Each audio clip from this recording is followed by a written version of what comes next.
Hi, I'm Patrick Risley. I'm pastor and teaching elder here at First Presbyterian Church, Fort Lauderdale, Florida, and welcome to this week's sneak peek, whereby we look ahead to what's coming up this weekend. And this weekend, I'm really excited because we're going to do something we haven't done since March 8th of this year, and that is communion. We are celebrating World Communion Sunday this Sunday, where churches, Christian churches all over the world, will together take the sacrament of the Holy Supper and celebrate communion with each other in the presence of the Christ. I am so excited. This is the first time in 6 months that we've been able to have communion together. This Sunday, as you come for in-person worship, it will be a little bit different than what you've normally had. Usually, you either come forward and take it by intinction, where we take the bread and we dip it into a cup, but we're not doing that this week because of COVID. Sometimes we will distribute the trays and you pass it back and forth to your neighbor. We're not going to do that this week either because of COVID. But what we are going to do is when we have communion, we are going to take a little thing that looks just like this. And it's a juice cup, and it's got the bread right there on top. And what you have to do is we're going to take this together. There are two peelings on the very front here. You're going to peel the top one back, and there you will expose the bread, the wafer. We will eat the wafer together, and then we will pull the rest of the top, and we will drink the wine together.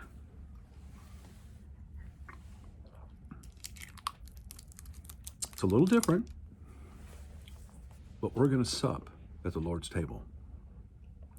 Now, the other exciting news that I want to share is that the session has agreed this week to go ahead and let's approve virtual communion.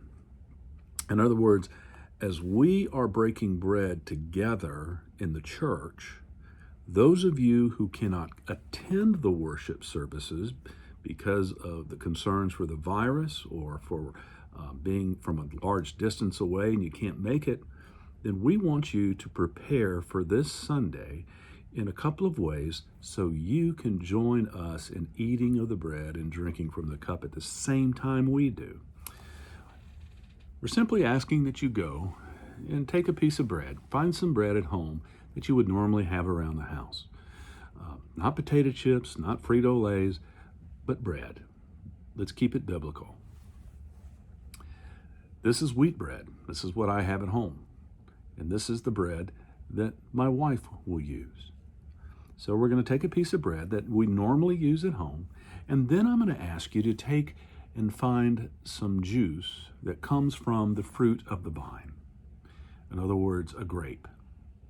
Now, some people like to use all types of juice. Again, in order to maintain the ancient liturgy, I'm asking us to stick to the fruit of the vine. Did you know that back in the 1800s, 1864, a man by the name of Mr. Welch invented a process to pasteurize grape juice? It was during the time of temperance, and they were concerned about people going to church and having a little too much holy wine. So Mr. Welch, what he did is he invented a process to pasteurize the juice so it didn't become alcohol. So what I'm asking you to do is, if you would, go find some fruit of the vine. In this case, it's Welch's grape. You can get Welch's white grape juice. It works well, but any kind of grape juice will be fine. And pour yourself a little glass of that, and then together we will dine on Sunday at church. I am so excited. Don't forget to worship ahead register for worship this Sunday, and you can get the registration on the app, or you can just give the church a call and we'll register you there too. My friends, I can't wait to see you. I can't wait to break bread with you along with the rest of the churches around the world, whether you are here in person or at home. I can't wait to celebrate the supper with you. You be blessed, stay safe, and I love you. Can't wait to see you Sunday.